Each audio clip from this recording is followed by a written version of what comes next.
Welcome back to the channel. Today we are talking to Steve and his BMW M35. And if you're looking for a sporty, fun car that doesn't maybe bring too much attention, this might be the car for you.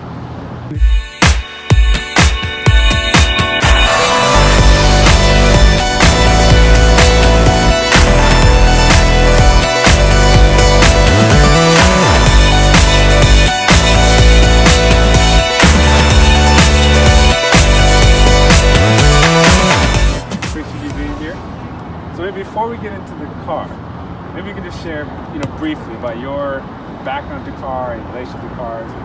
Yeah, so I've always just had different interests in cars. Especially I grew up in the 1990s, and so I like a lot of older cars. I like cars. I wouldn't call myself a car enthusiast, but I can appreciate them. I think they can be fun. I like to work on them. Yeah, so this is my 2015 BMW m235i xdrive. So I wanted something that would be fun, something that could bring a little bit more enjoyment to driving, and also something that didn't break the bank. I wanted to be able to buy it without taking out a loan. Yeah. So the highlight is just the speed, really. You really get BMW technology, and it's just really the ultimate driving experience. If you have any thoughts on who a direct competitor would be to this kind of vehicle, feel free to put in the comment. But we're just talking about the design. I was saying that I think this is conservative, like it's not brash, but it has like small subtleties. Of course, you have the air intakes at the bottom, which are all functional. Design-wise, I think it's it's pretty discreet. Yeah, so I think a lot of people who are BMW enthusiasts, they would consider this like a tweener, meaning that you have the typical series and it doesn't have like a true M model. So the M models typically are like the high performance BMW cars. And so this is essentially a 2 series with a bunch of M type accessories to it. So what I mean, for example, a true M car, that they have a wider stand, aggressive features in the side paneling.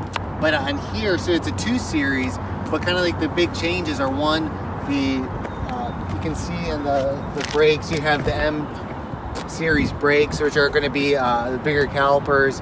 You have the tires as well with the rims. They're the typical run flat tires that come with BMW. So these are the stock rims. And also, of course, with the M badging on it, you have the M badging in the back. It's not much that will let someone know that this is a very sporty car. Correct, yeah. Like, so it's not till you turn it on and you hear it go. That's really when it's kind of lets the cab. And it's all-wheel drive.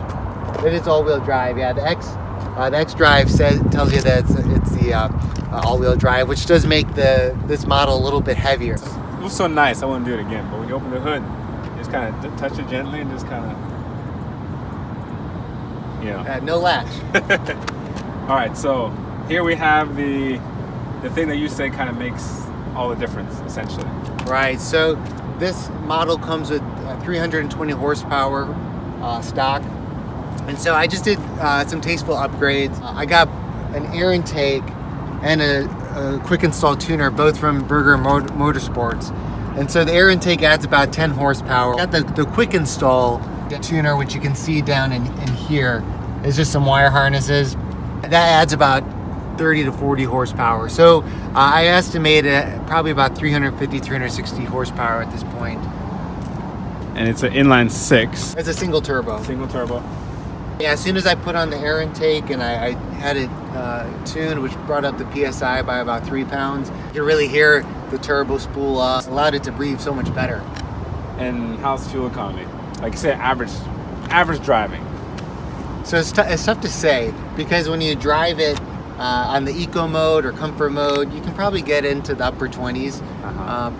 But when you're in a good mood and you have it in sport mode, I mean, it really does suck the gas down. And to keep in mind, it does take premium gas. They say that you can have put in a 91 octane level, but there's only 87, 89, and 93, so you got to put in premium. Yeah. Some BMW owners will alternate and put in 89 in a higher performance car. I just put in the 93. Yeah. So that makes a big of a difference. You have to consider that when you're buying the car. Yeah. So here's the trunk. Funny enough, the battery is actually here in the trunk, right? So you can get to the battery from beneath here, which I guess that's from. Oh wow! So here's the battery, and there are some terminals under the hood. When I had put the tuner and hooked it up, and I put the air intake, I disconnected the terminals from the battery in order to reset it. So I went and I disconnected the terminals, and then I closed the trunk, did my work, and I came back, and I could not open the trunk. This is a common problem. There's no latch. There's no latch on the inside to open the trunk. It's all done through here. It just pops it. I have the key in my pocket. And so there's no latch on the inside. So I cannot get into my trunk, meaning I cannot start up my car because the battery's in here. So I had to call a friend, and sure enough, I YouTubed all the different ways that you could try to break in, and I took the back seat out as much as I could, couldn't get back here. So what ended up happening is I had a friend come, and so I had to jump the car to pop the trunk. So yeah, it's a common problem that happens, but you should be mindful of it. So maybe if anybody from BMW North America is watching, maybe you can consider having. So there's not a latch on the inside. Yeah, and there's no key. Some of these they'll have a small keyhole, and so you can use the key for the doors here. But it's a common issue that people find themselves in when they start doing modifications and then closing the trunk. All right, so as you can see, the back seat it's pretty cramped. I'm actually curious to see. I'm a whopping 5'7". Oops. Let me see. That's doable. Yeah. I mean, I'm 5'7". My head's not hitting it. I actually have decent space. It can be done. It can be done if you're not that tall. So maybe I retract my statement. If you have 2 kids, this could be a family car, potentially. So we're inside the BMW. What's your take on the interior? So I love the interior. It matches the outside in the sense that it's very simple, but tasteful appearance. The screen here, it's not a touch screen. There's no navigation, and there's actually no backup camera. It's very plain. It's a 2015. It is a 2015. But you have the wood grain. You have the larger steering wheel, the M steering wheel. So that's nice. Here you have the paddle shifters. It's very uncluttered. Too many buttons and focus on the driver. That's kind of my impression, is that things are logical where you expect to find them. They have physical buttons, which I'm a big fan of. The display is just the RPM, and then you have your speedometer. So it's just it's very simple, the layout. It's a very comfortable ride. It has a leatherette seats in it, which they're meant to last. BMW does a great job with those. One of the things I like to ask as well, to give any advice about cars, what would be advice? Advice actually comes from a good friend of mine who used to race BMWs, and he said at the end of the day, it's a used car. And so yeah, we can have fun with it, make our ride to work a little bit more enjoyable, but really it is a used car. This is a luxury. It's a privilege to have a nice car like this. There's definitely more important things, and I think that you never want to get in debt buying a car. If you can, you want to get something that's in your means, and I think it's important to be frugal, live in your means, and be generous. Yeah. I think who cares if you can have really nice things if people around you are struggling, if you're not being generous with what you have. That's a good segue. So if you were to give a life advice, what would one thing you would like to share? So my life advice would be grateful for what you have. At the end of the day, this is all just stuff. So I think it's important to keep perspective on what's important in life. Keeping good perspective on relationship. And even for me, I have to be mindful not to complain. When I start complaining, I know there's been times where I've complained to somebody who's in a really bad circumstance. And once I get out of that selfishness, I realize just how stupid I sound, and I feel about this big. I think it's important that write things down that you're grateful for. Yeah. I think every day being mindful of what you have, just realizing how fortunate you are. Well, I'm grateful I'm about to drive this car for the first time. But that is good advice. There's a ton of research on the importance of gratitude and how it actually has physical benefits. Even when I get a rock chip, it helps me because I'm like, instead of a rock chip in this really nice car, I'm just like, it's just a rock chip. I should be grateful. In a used car. Yeah, if a rock chip in your fancy car is like your biggest problem, like you're doing pretty good. That's a good point. So yeah, hopefully we won't have a rock chip when you're driving, but if it is, then you know it's not a bad problem. I'll still love you. You'll still be my friend. There you go. Life will go on. Life will go on. Starting the BMW M235. I don't know if you can hear that, but it has this just nice little growl to it. All right, so what do I do? So you see down here, there you have the, it's a where park. it says sport and eco mode. Right. So if you go down, so right now it's in comfort, so you can see that. Oh, I just put in eco. Yeah, so you just put in eco. So that's slow as I'll get out. Sport. So comfort is nice. Yeah. And there's a button on the left side there. Yeah, you got to hold it down. And so if you bring it back, it's in drive. If you push it forward, it's in reverse. Oh, or neutral. Okay, so just drive in reverse. I mean, it's not like super stiff. That's my first impression. But the steering wheel is really nice. So definitely in sport mode, you feel more of the bumps. Yeah. However, I have not had a problem with bottoming out. I think the average person wouldn't necessarily feel like it's uncomfortable. Yeah, that's my impression. You can hear the turbo spooling up. But again, it's not. It's pretty isolated here. So as far as a daily drive, what's your impression? So usually on my way to work, I keep it in comfort. It helps with the gas economy, and usually, you know, I think most people are a little bit more mellow in the morning. Usually, especially Friday afternoons, I'm definitely putting it in sport mode on the way home. I noticed that when now it's in sport, that actually the RPM is pretty high. Mm-hmm. Like when I was just cruising at 40 miles an hour, like it was at 2. Let's see what this German.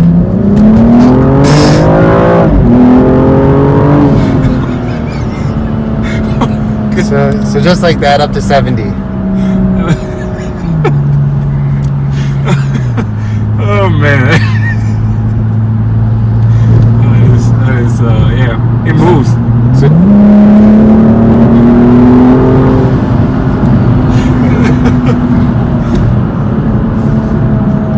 yeah, they say these motors were built to go fast, so you actually do a disservice if you drive them too slow. I don't know how true that is, but I like to think we're just maintaining it. I mean, it's just so quick when you hit it. And you can tell he has so much to go. I think what I noticed in sport, when it's in sport, is just like how high the RPM goes. It stays high. It's almost like it's ready to shift gears. It is, but you can definitely hear it as it shifts. I mean, most humans can't physically shift a manual transmission that fast. Yeah. I mean, the steering wheel is pretty heavy, which I like. But it just sounds like it wants to go. Now we're going uphill. It just has like a lot of power. Yeah, I can see how the fuel economy decrease a little bit on your car like this, because I was reading online you can get 30 miles per gallon. I think if you put it on eco mode and go about 60 on the freeway. You just cruise along. Even we were driving the Eco Pro, which when you hit the throttle response is very, like, even if you hit it, there's not much reaction. So if you want to drive this car normal, it's fine.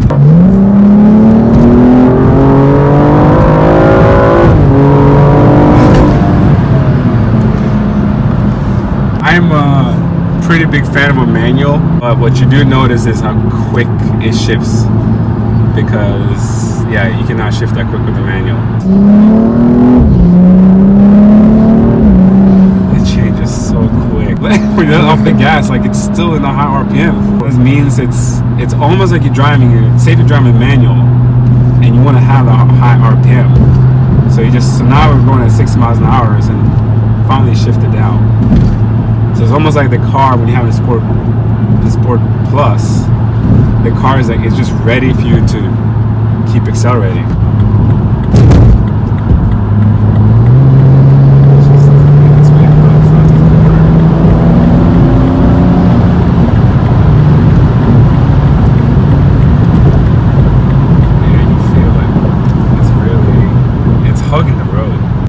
you're cruising, it's so quiet in here, which is pretty impressive. As far as a daily driver, it's totally fine as a daily driver. Hopefully you guys enjoy this review. I think if you're looking for a car that is fun to drive, has plenty of power, hopefully is reliable. If you have any thoughts, questions, any comments about, this particular model's reliability, because I have not looked it up yet, please feel free to put that in the comments. If you're looking for something different, something a little bit different, a little bit out of the norm that you don't see on every corner, that you can drive comfortably to work, it has plenty of power, put a smile on your face. If you have two small kids, they can go fit in the back. Actually, like I sat back there and it was doable. You can go to the grocery store, do your daily errands, you can go to work. All-wheel drive, if it snows. Could be something to consider. Thank you, Steve. Let me enjoy this German engineering. All right, that brings us to the end of our journey. Thank you guys for watching. Hope you enjoyed it. Hope to see you next time.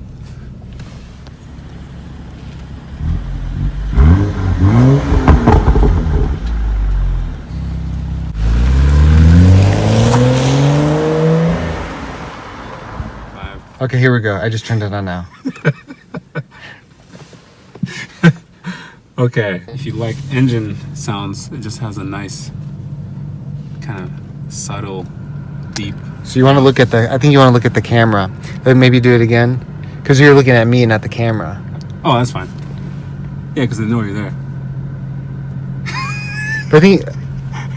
Okay. I don't want to mess it up. Okay, I'll do it again. Okay, do you want to just turn it off?